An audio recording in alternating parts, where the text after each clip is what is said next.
Hi, I have another cool attacking game for you, and this one features an idea that you should have in your arsenal when attacking.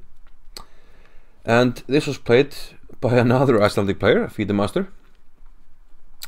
And let's just dive right into the game and get closer to the pattern of importance. The game opened d4, d5 by black. So white is Áskell Kárason from Iceland, and black is Panagiotis 4 from chess.com. This game was played on chess.com. Black goes for the triangle, e3 by white, avoiding variations such as note boom where black takes on c4. Knight f6, and we transpose to the semi-Slav. White goes for a quiet line here with bishop e2. Usually it's considered good for black if you take with the bishop here and you get b5 in with a free tempo, but white goes a4 here. And a6 doesn't seem like a very good move, because if you play b5, white can take twice and use the pin on the a file. So a6 seems kind of a waste of time, and white goes for the knight here to capture the pawn. Bishop b4, the knight takes, b5 by black, and bishop e7. Both sides castle, and bishop f3. I think black is actually now doing quite okay in this game, but the game continues. e4, e5, knight b3 by white, and here perhaps black was a little helpful by taking on d4. Bishop d6 seems like a more normal move, putting some pressure here. But after taking on d4, knight to e5, the knight jumped into f5, a nice pose for the knight, and white already has some attacking ideas on the king side. Black was perhaps too greedy to grab the bishop here. He took on f3, but this opened the door for a perhaps nice tactical shot for black, and for white. And after black's next move, rook e8, the door was opened. White has a very nice shot here, one that you should know about and have in your arsenal of attacking ideas. So pause if you need. What do you think white played? I'll tell you before that there are other good choices, but I want to focus on this particular one. And white played, ready, knight takes g7, very nice move. The point is, after king takes, the follow-up, and this is just a pattern that you should know, bishop h6, undermining this guy. Now black took on h6, but the best move was clearly king g8, and the game continues after queen takes f6, and white will be up a pawn, but black is alive. Other options, king g6, it doesn't do anything because after queen f5 you have to take on h6 anyway, and it transposes to the game. In the game, black took on h6, which is not good.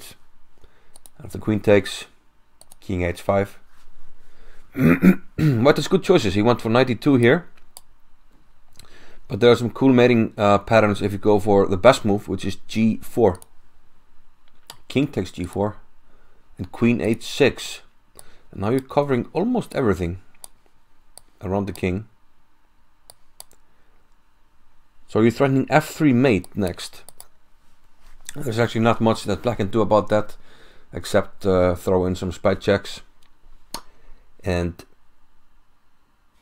for instance, if you play king f3 to block f3, well, there's a nice mate, queen h3 and king g3, queen g3 mate. However, white went for a different approach. You played knight e2. This threatens a knight check on g3 or f4, which is equally devastating and forces black to give up his queen. After rook e6, knight f4 check. He should have given up the queen here, but he went king to g4. And yeah, very ungracefully, black resigned here, and probably white was spending time pondering if he should mate with h3 or f3. Which mate would you have gone for, h3 or f3? It's a matter of taste. Before leaving you, I'm going to show you a variation of the French defense. If you go back and transpose to the French like this. This is a line in the Taras. I'll go quickly over it. It's all theory. This is a line that I used to play myself with black, but it contains a dangerous attacking idea for white. Rook e1, bishop d6, knight f5 using the pin. Here black takes on h2, king h1 and castles.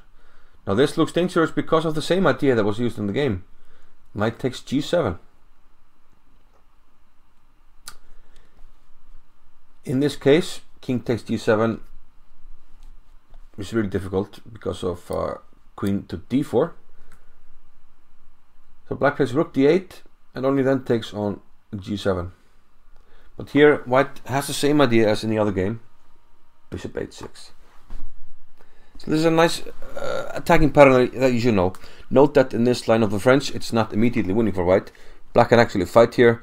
He's up a piece, and this is very theoretical. I used to play this, but I don't think it's fashionable anymore because it just takes up so much resources to try to remember the theory. White plays c3 here, and the king is in danger. Bishop c2 is coming. Black plays either knight h5 or knight d5. Can't really remember. I think knight h5 and then f5.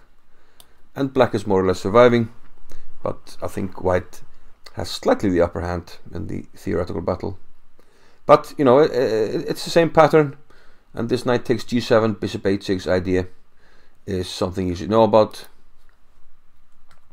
especially when you have a queen attacking a knight like this, because once you land the queen on f6, the king has to go running, and like you saw in this game, white has had great choices to chase the king. He brought the knight, which was devastating. g4 was already mating, and you can imagine in some cases that you could even bring a rook quickly, and black would be basically toast.